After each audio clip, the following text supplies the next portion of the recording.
ናችሁ የተከበራችሁና የተወደዳችሁ የሸገር ስፖርት ዊዝ አበበ ግደይ የዩቲዩብ ቻናል ቤተሰቦቻችን በያላችሁበት እጅግ አስደሳች ጊዜን እያሳለፋችሁ እንደሆነ ተስፋ እናደርጋለን። መልካሙን ሁሉም ለእናንተ እንመኛለን። ታዲያ ይህንን ሸገር ስፖርት ዊዝ አበበ ግደይ የሚለውን የዩቲዩብ ቻናላችንን ሰብስክራይብ አድርጉት፣ የደውል ምልክቱን ተጫኑትና አዳዲስ ፕሮግራሞችን ስንለቅ መልእክት ይድረሳችሁ።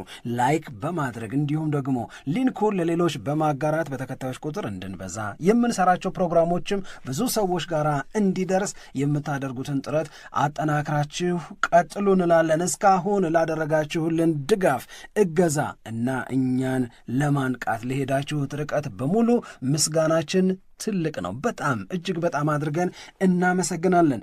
ዛሬ ቅዳሜ፣ ነገ እሁድ ትልልቅ የፕሪሚየር ሊግ ጨዋታዎች፣ ትልልቅ ጉዳዮች አሉ። አርሰናል እንደገና ከማንቸስተር ሲቲ ቀድሞ ጨዋታውን ያደርጋል። ዛሬ በበርንመዝ ሜዳ ምሽት 2:30 ላይ አርሰናልና በርንመዝ ጨዋታቸውን ያደርጋሉ። ማንቸስተር ሲቲ ሲጫወት ለማየት ከቼልሲ ጋር በኢትሃድ ስቴዲየም ነገን እንጠብቃለን። ነገ በእንግሊዝ ፕሪሚየር ሊግ ከምሽቱ 2:30 ማንቸስተር ሲቲ እና ቼልሲ ጨዋታቸውን ያደርጋሉ። 9:30 ሊድስ ዩናይትድ ከማንቸስተር ዩናይትድ በጣም ከባድ ጨዋታ ይደረጋል። እንደዚሁም ደግሞ ሌሎቹ ክለቦች ለምሳሌ ሊቨርፑልን ያነሳን እንደሆነ እንደዚሁ ነገ ከፉልሃም ጋር በክራቫን ኮቴጅ 12 ሰዓት ላይ ጨዋታቸውን ያደርጋሉ። ብዙ የምንልላቸው ጨዋታዎች ናቸው። ግን ደግሞ የደረጃ ሰንጠረዡ መሪ አርሰናል የ4 ነጥብ ልዩነቱን ወደ 7 ከፍ እንዲያደርገው ዛሬ በርንመዝን ማሸነፍ ይጠበቅበታል። ትላንት አርቴታ በተለያዩ ጉዳዮች ላይ ጋዜጣዊ መግለጫ ሰጥቷል። የተወሰኑትን ስንነግራቸው ቆይተናል። ግን አሁን አንድ ርዕሰ ጉዳይ ላይ እንድንነጋገር ነው የመረጥነው ርዕሰ ጉዳይ ለአርቴታ በዚህ ሰዓት የመጣ ፈተና አለ። ይሄ ፈተና አርቴታ ያልኖረው ነው። እስከዚህ ድረስ እንደዚህ ያሉ ፈተናዎች ገጥመውት አያውቁም። ይሄ ፈተና የብዙ ትልልቅ ክለቦች አሰልጣኞች እንዲኖራቸው የሚመኙት አይነት ፈተና ነው። ግን ፈተና ነው፣ ሄዴክ አለው። መወሰን ይጠበቅብሻል። ከመወሰንሽ በፊት የምታወርጂው ማንን በምን ምክንያት ብለሽ የምታመዛዝኙ ነገር አለ። ለዛ ነው ፈተና ተብሎ የሚጠራው። ሳምሪ እያነሳን ያለ ነው አርሰናል እና አርቴታ ከዛሬ ጀምሮ ቪክቶር ዮኬሬሽም አለ፣ ጋብርኤል ሄሱስም አለ፣ ካይ ሃቨርትስም አለ። ያቺን 9 ቁጥር ቦታ ለማን ይስጣት? ይህንን አይነት ፈተና በ9 ቁጥር ቦታ ላይ አርቴታ ኖሮት አያውቅም። ምክንያቱስ ያልሽኝ እንደሆነ ለምሳሌ በፈረንጆቹ 2025 አርሰናል በተጫዋቾች ጉዳት በከፍተኛ ደረጃ ከተጠቁ ክለቦች መካከል አንዱ።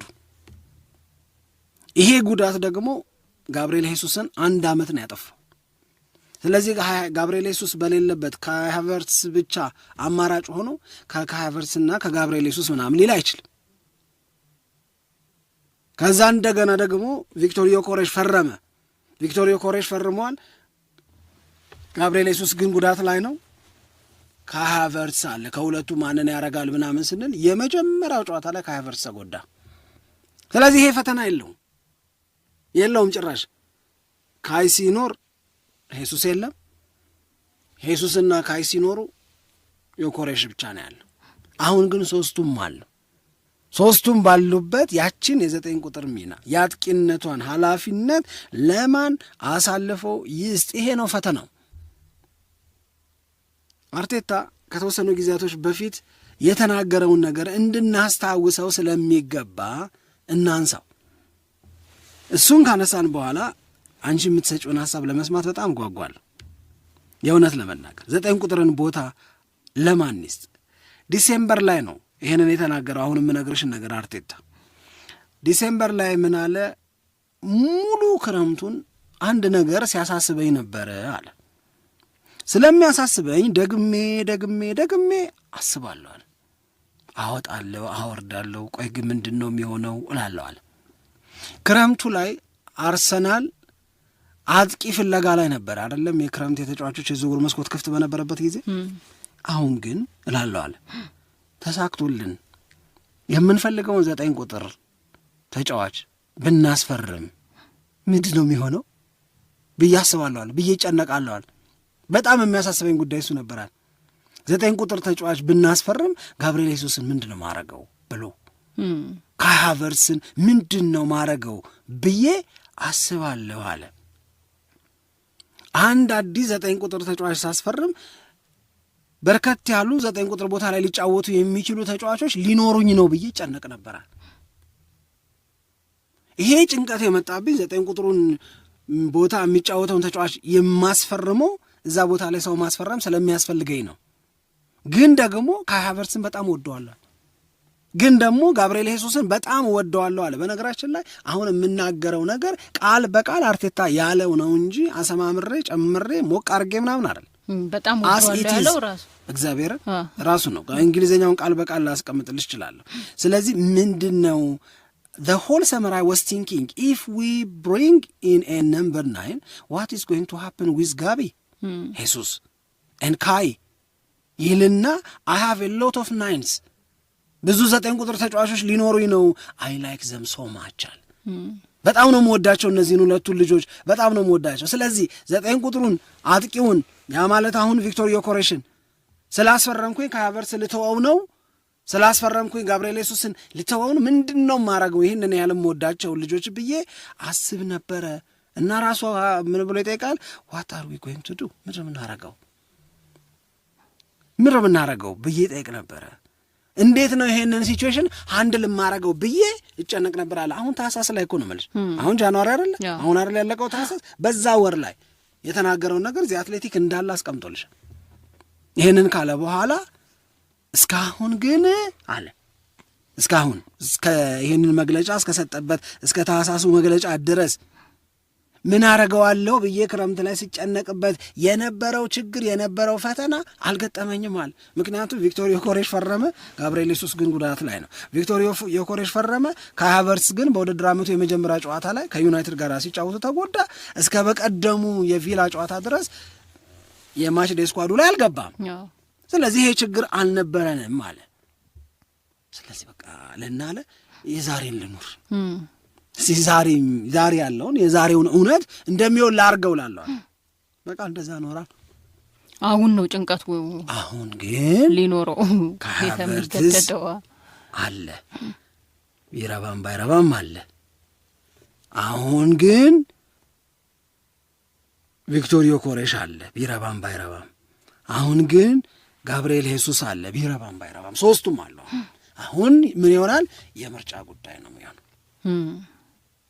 አሁን የእውነት እንነጋገር ከተባለ ቪክቶር ዮኬሬሽ እኔ እንግዲህ ሶሪ እዚህ ልጅ ላይ ትንሽ እንትን ብዬ ጠጠር ብዬበት ከሆነ አላቅም፣ ግን የእውነት ስለሆነ ነው።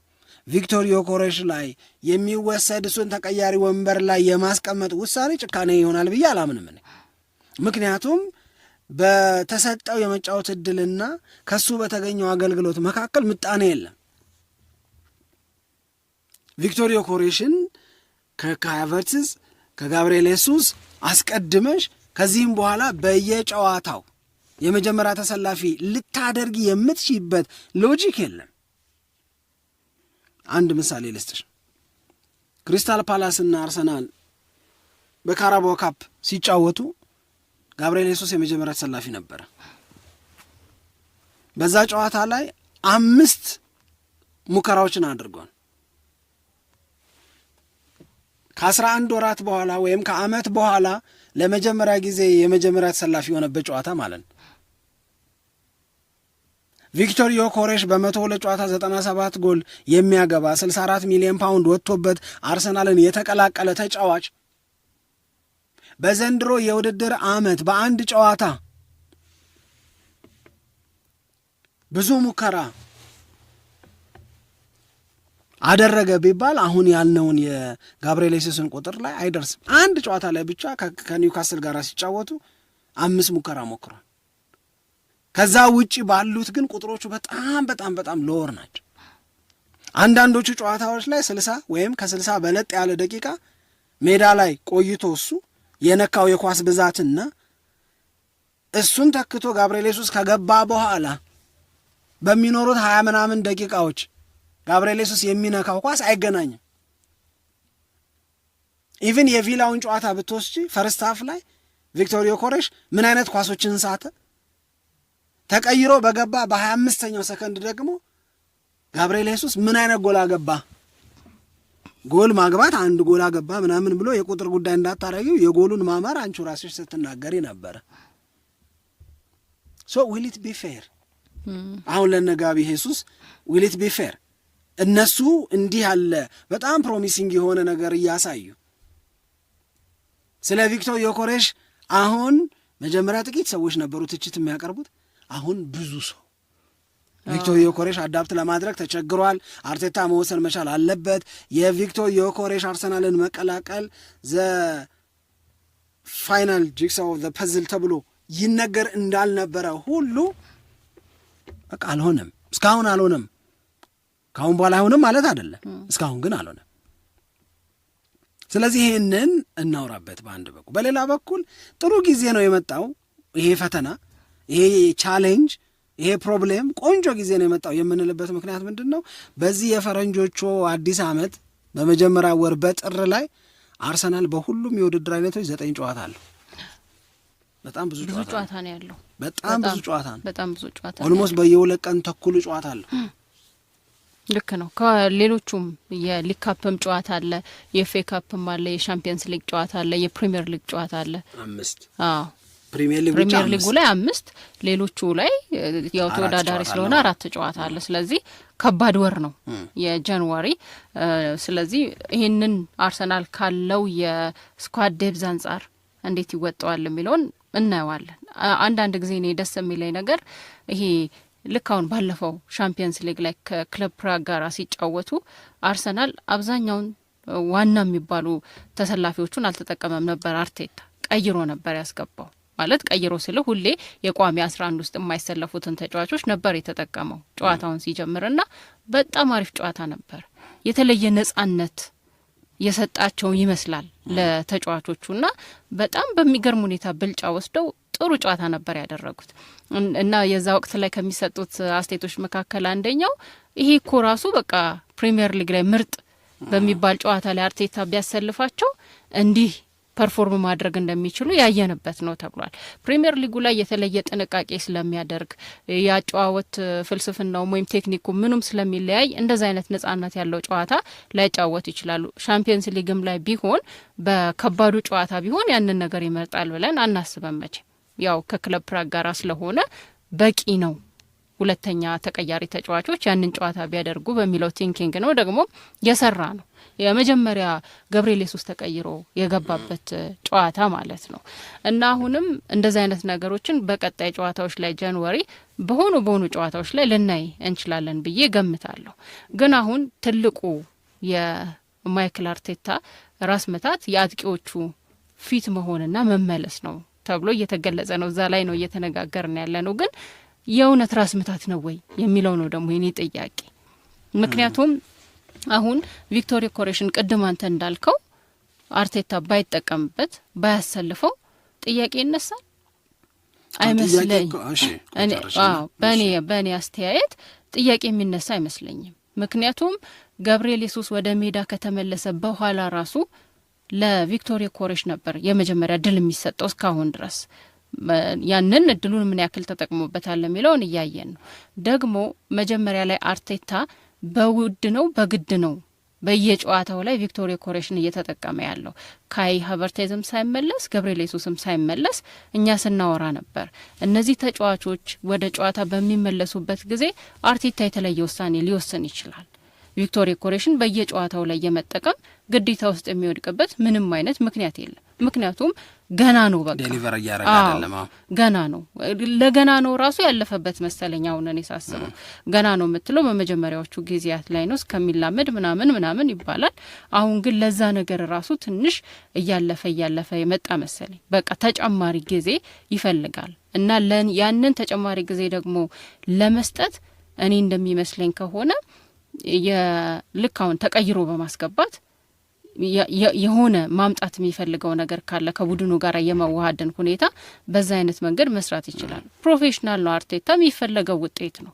ስለዚህ ገብርኤል ሱስን ቢጠቀም ዴሊቨር እስካደረገ ድረስ ወይንም ደግሞ ካይ ሃቨርትዝን በአጥቂነት ቢጠቀም ዴሊቨር እስካደረገ ድረስ ምንም የሚነሳ ጥያቄ ይኖራል ብዬ አላስብም። አርቴታም ደግሞ ይሄ ሄዴ ካለበት ብዬ አላስብም። ምክንያቱም ያየው ነገር ነው ገብርኤል ሱስ። እንደውም አሁን እኮ ነው እኛ አጥቂ ያደረግ ነው ካይ ሃቨርትዝን እንጂ እኮ በመጀመሪያ አጥቂ ተጫዋችም አልነበር። በችግር ምክንያት አጥቂ ሆነ። ከዛ በኋላ ግን በቃ አሉኝ ከሚላቸው ተጫዋቾች መካከል እንደ አንደኛው ነው የሚቆጠረው። ግን የካይ ሃቨርትዝ ትዝታችን በመሳት ነው አይደለም።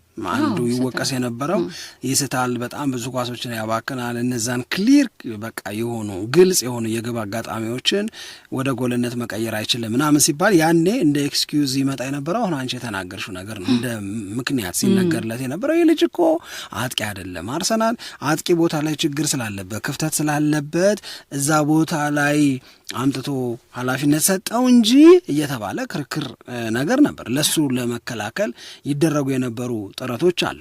መቼ ነው እነዛ ክርክሮች ይነሱ የነበረው? ካይ ሃቨርትዝ ኳሶችን ሲያባክን ወደ ጎልነት ሳይቀይር ሲቀር ነው። ግን አሁን አርቴታ በምርጫ አይቸገርም ወይ ብትይ፣ በምርጫ በጣም ነው የሚቸገረው። ለምንድን ነው የሚቸገረው ሲባል እኔ አንቺ ወይም ሌሎች የአርሰናል ደጋፊ የሚሆኑ ወይም ደግሞ የእግር ኳስ ወዳጆች ቪክቶር ዮኬሬሽ ላይ ተስፋ መቁረጥ ምንም የምናጎለው ነገር የለም። ብንቆርጥም ባንቆርጥም አርቴታ ግን ኃላፊነት አለበት። ይሄንን ልጅ ወደ ቡድኑ ሲቀላቅል የወጣ ውጭ አለ። ገብቶሻል አይደል? ዝም ብሎ በቃ እንዲቀመጥ ምናምን ብቻ አይደለም የሚያደርገው። ስቲል አይ ቲንክ ሂ ኢዝ ኪፕ ሆፒንግ ስለ ቪክቶር ዮኬሬሽ እንጂ እኔ በሆን እውነት ለመናገር እኔ በሆን እስካሁን ድረስ ጋብርኤል ሱስን ነው የመጀመሪያ ተሰላፊነት የምሰጠው የእውነት ለመናገር። ምክንያቱም ተቀይሮ በገባ ቁጥር እንደውም አንድ ጽሑፍ አለላችሁ እዩት እዚህ አትሌቲክ ላይ አሁን በጋብርኤል ሱስ አለማመን ጥፋት ነው።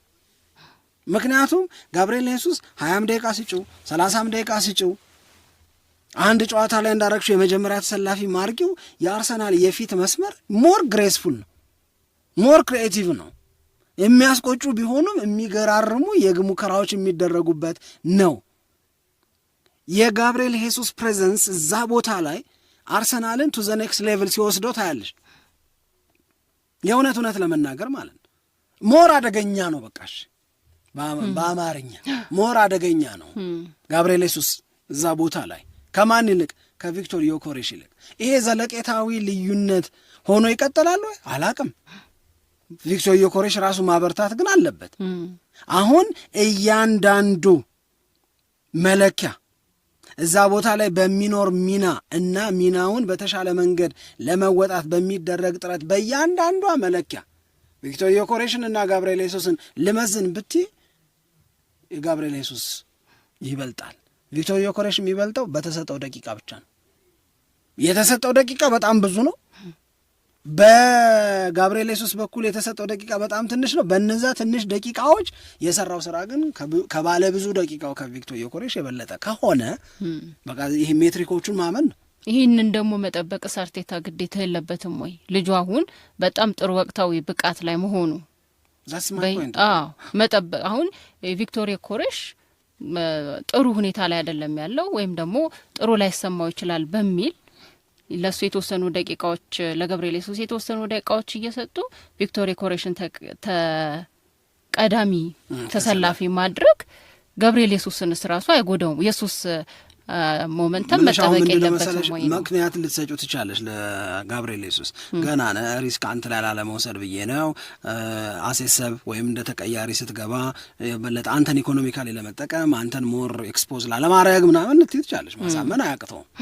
ነገር ግን በእኔ እምነት እስካሁን ድረስ ጋብርኤል ሱስ ላይ የሚታየው ብርታት በቀደሙ የቪላ ጨዋታ ላይ ከዛም በፊት በነበረው ጨዋታ ላይ የመጀመሪያ ተሰላፊነትን እድል የሚያሰጥ ነው። በራሱ የተሻለ ነገር ማድረግ መቻል ብቻ ሳይሆን በቪክቶር ዮኬሬሽ ማጉደልም ጭምር። ቪክቶር ዮኬሬሽ በደንብ እያጎደለበት ነው አርሰናል ላይ ብዬ ነው እኔ የማምነው፣ የእኔ ግምገማ። እንዳልኩሽ ግን ይሄ እስከ ዘለቄታው እንደዚህ ይቀጥላል ማለት አይደለም። ለዚሁ ንግግሬ ጥሩ ምሳሌ የሚሆነኝ ጋብርኤል ማርቲኔሊ ነው። ጋብርኤል ማርቲኔሊ በሊያንድሮ ትሮሳርድ የመጀመሪያ ተሰላፊነትን ተነጥቋል። ተቀያሪ ወንበር ላይ ተቀምጧል። ከዛ በኋላ ግን ተጋ፣ ራሱን አበረታ። ከዛ በሚሰጡት የተወሰኑ ደቂቃዎች ላይ he can make a difference ልዩነት ሲያመጣ ልዩነት ማምጣት እንደሚችል አየን። ስናይ ለማርቲኔሊም እኮ መሟገት ተጀመረኩ። ጥላቻ አይደለም፣ ዝም ብሎ መውቀስ ብቻ አይደለም። የተሻለ ነገር ይዞ እስኪመጣ ድረስ አርሰናል የሚጠቀመው አሁን ከሚያደርገው ይልቅ እገሌን የመጀመሪያ ተሰላፊ ቢያደርግ ነው እያልን ያለ ነው። ከዛ በኋላ አሁን ካይ ሃቨርትዝ በዚህ በችኮላ አሁን ለምሳሌ በዛሬው የበርንመዝ ጨዋታ ላይ ካልገባ ምናምን አይባል። ልክ እንደ ጋብርኤል ሱስ ሁሉ የተወሰኑ ደቂቃዎች እየተሰጠው በጣም አውትሻይን የሚያደርግ ከሆነ ኤፊሸንሲውን ጨምሮ የሚመጣ ከሆነ ልክ አካሉን አፈረጠመ ብሎ ብዙ ሰው እንደገረመው ኤፊሸንሲውን ደግሞ ኢፌክቲቭነሱን ጨምሮ የሚመጣ ከሆነ ዋይ ኖት። አሁን ቅድም ያልኩሽ ነገር ግን የሚመጣው አርቴታ 9 ቁጥር ባስፈርም አሁን ግን ጋብርኤል ሱስ ምንድነው ማረገው ብዬ ጨነቃለሁ ስለምወደው ካይ ሃቨርትዝ ምንድነው ማረገው ብዬ ጨነቃለሁ ካለ ይሄ አፌክሽን ወይም ወደ እነሱ ያለው በጣም ጥሩ የሚባለው ስሜት ውሳኔውን ከባድ ያደርገዋል። ለኔና ላንቺ የማይከብደን ነገር ሁሉ ለሱ ሊከብደው ይችላል። አዎ ልክ ነው። ለኛ እና ለሱ እኩል አይደለም። ግን ደግሞ ሌላ ትልቅ ኃላፊነት ደግሞ አለበት። ውጤት አስጠብቆ የመውጣትና አሸናፊነትን ጋብርኤል ሱስን እንዳይከፋው ብሎ በየጨዋታው ላይ የመጠቀም ግዴታ አይደለም የተጣለበት። እኔ እስከሚገባኝ ድረስ ታሪክ ትዝ ይልሻል። ከዚህ በፊት አንድ ጊዜ ያነሳ ነው። በቃ በብራዚላዊ ሮናልዶ ዙሪያ ነው የተናገረው ሞሪኒዮ ይሄንን ነገር እና በባርሴሎና ቤት በምንሰራበት ሰዓት ላይ ባርሴሎና ሮናልዶን አስፈረመው። ሮናልዶን ያስፈረምነው ከጥቂት ቀናት በኋላ ጨዋታ ኖሮብን ነው አለ ከአትሌቲኮ ማድሪድ ጋር የዋንጫ ጨዋታ። ከዛ በፊት እኮ አንድ አጥቂ ነበራቸው እነሱ፣ አርጀንቲናዊ ነው። ያገባዋል አይገልጸውም አለ። ያገባል፣ በቃ ዋናው ጎል አስቆጣሪያችን እሱ ነው፣ ዝም ብሎ ነው የሚያገባው። ከዛ ዋናው አሰልጣኝ ለአትሌቲኮ ማድሪዱ የዋንጫ ጨዋታ አዲሱን ፈራሚ ልምምድ ያልሰራውን ሮናልዶ ሉዊስ ናዛሪዮ ዴ ሌማን ቤስት 11 አረገና ያኛውን አስቀምጠዋል። ምን ሆነሃል አልኩታል ስለው በሮናልዶ ለምን እንጀምራለን? ይሄ ልጅ ቆንጆ እያስቆጠረልን ያለው ሂዝን የጉድ ፎርም ሂዝን የጉድ ሼፕ፣ ስለዚህ ይሄንን ደግሞ አይተነው አናውቅም ምናምን አልኩት። አንድ ጥያቄ ነው ይጠይቀኛል። ደግ ሰው መባል ነው የምትፈልገው ወይስ ሻምፒዮን መባል ነው የምትፈልገው? ምን ነው የምትፈልገው? ንገረኝ እሱን ብቻ አለኝ። ደጉ ሞሪኒዮ መባል ነው የምትፈልገው ወይስ ሻምፒዮኑ ሞሪኒዮ ነው መባል የምትፈልገው? ምርጫው ይሄ ነው አለ። እኔ ሻምፒዮን መሆን ነው የምፈልገው ስል በቃ ሮናልዶ ነው የሚገባው አለኝ። ሃትሪክ ሰራ ለገብቶ ያኛው ለፍቷል አለ። እንግዲህ አስቢው፣ ማጣሪያዎችን ተጫውተዋል። ከዛ በኋላ ጥሎ ማለፍ ጨዋታዎችን ተጫውተዋል። እስከ ፍጻሜ ድረስ በሱ ጎል ነው እዛ የደረስ ነው አለ። ግን when it comes to the final ግን የማሸነፍ እድላችንን የሚጨምረው እሱ የገባው ነገር አለ ስለ ሮናልዶ። ስለዚህ ለሱ ያንን እድል ሰጠውት አለ። እንደዚህ አይነት ውሳኔ መወሰን ሊገደድ ይችላል አርቴታ። ምክንያቱም አዘ ኤንድ ኦፍ ዘ ዴይ አርቴታ የሚለካው ለአብረውት ሲሰሩ ለነበሩ ተጫዋቾች ደግ ሰው እየነበረ ምናምን በሚለው አይደለም የሚለካው። አርሰናልን ከ22 ዓመት በኋላ የፕሪሚየር ሊግ ዋንጫ እንዲያሸንፍ አደረገ ወይስ አላደረገም እንጂ ደጉ አርቴታ ምናምን አይደለም። ደግነቱ እኔ ደግሞ የሚታየኝ እንደዚህ አይነት ሄዴክም አይደለም አሁን ያለው ማለት ካይ ሃቨርትዝ ገና እየመጣ ነው። ስለዚህ ተቀይሮ ቢገባም በጨዋታ ላይ የተወሰኑ ደቂቃዎችን ቢያገኝም አክሰፕተብል ነው፣ የምትቀበለው ለሶስት ጨዋታ ነው እኮ የምትቀበለው ነገር ነው። ከዛ በኋላ የቪክቶር ዮኬሬሽ ደግሞ ብቃቱን እያየ ነው። ግን ቀጥሎ ከዚህ በኋላ እንዳልከው ከሆነ ጊዜ በኋላ ግን የሚመጡት ሁሉም በጣም አሪፍ ፎርም ላይ ሆነው ከሆነ ያኔ ሄዴክ ነው ይባላል። አሁን ለጊዜው ግን ነገሮቹን ለዋንጫ ፉክክር ሁሉም በሳሉበት ጊዜ የመጣ ነው እና ይህችን ጊዜ ግን የሚወጣበት መንገድ አርቴታ በኋላ ነገሮች የበለጠ እንዳይከብዱበት ሄዴክ እንዳይሆንበት ሊያደርግ ይችላል እና የበለጠ የሱ ስማርት መሆን እዚህ ላይ ይታያል ተብሎ ነው የሚጠበቀው። ግን ለዚህም መድረሱ አሪፍ ነገር ነው። ምክንያቱም በጉዳት ነበረው በእያንዳንዱ ጨዋታ ላይ አርሰናል እየተፈተነ ነበር። እንደ ሰው ያሳዝናል። የአርቴታና የአርሰናል ፈተና እውነት ያሳዝናል። አሁን ይሄ የአርቴታ የመጀመሪያ ተመራጭ የሆኑ 4 ተጫዋቾች በ9 የተለያየ ጉዳት ለረጅም ጊዜ አብረውት አልነበሩ።